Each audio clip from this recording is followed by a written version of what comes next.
The penultimate part of this mission was to meet with the legendary original Wailer, Mr. Bunny Wailer.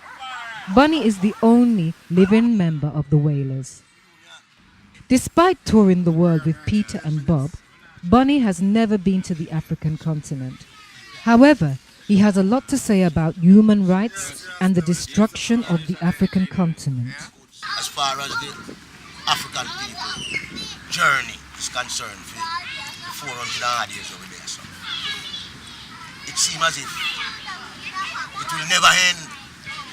It is only being transformed from one kind to another, and then we are still the ones that are watering the root thereof. Bunny has a message for all the multinational business worldwide who have exploited the Rastafarian belief exclusively for financial profit.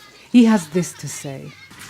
Going out to all who Rasta team is using the indigenous property of Rasta, whether it be color, slogan, phrase, whatever, to make sure that you cease and desist from further violations without having been given the legitimate right from Rastafarians.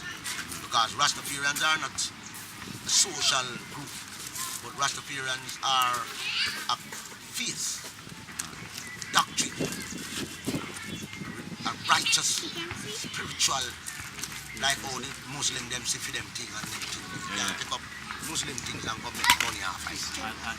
You understand? So Rastas should treat Rastafarians affairs just the same, making sure that no one don't come and pick it up and go around. It's a commercial. It's about that.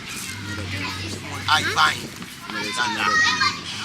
And if I don't defend the divinity, then it goes but a man going to a barber chair and come out dreadlock Rasta and come in your face and say, yeah, yeah. And you have to think, how do you arrive? Can't be that. Yeah, but come take some Rasta.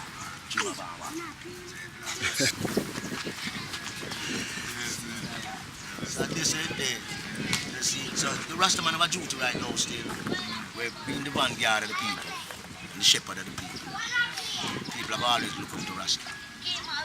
If we can complete this journey, and Rasta they don't take it up. Take up the man, put the flag, take up all of the responsibility with all the tribulation and the trial and crosses that go with it. Rasta take it up and hold it up and steal it out there. They call Babylon of your mouth. Babylon run come now, come one be friends with Rasta. Because Rasta overcome. Rasta prove to them say Rasta can survive without Babylon. Rasta teach them up. And right now they're in trouble. So they have to try to seek now the man where did walk away and don't win no trouble. Guys walk away, Rasta walk away and do no trouble. Because Rasta they still believe in them. Rasta they're not trouble. Like all the people in trouble. Who them let down, who them fail. But Rasta know that Rastafari never fail. True. That's why I put it just yes sir. And it's proved. Still standing. Yes. On the day before the two delegates returned to their respective countries, they made one last visit to MG rehearsal and recording studio for some musical upliftment.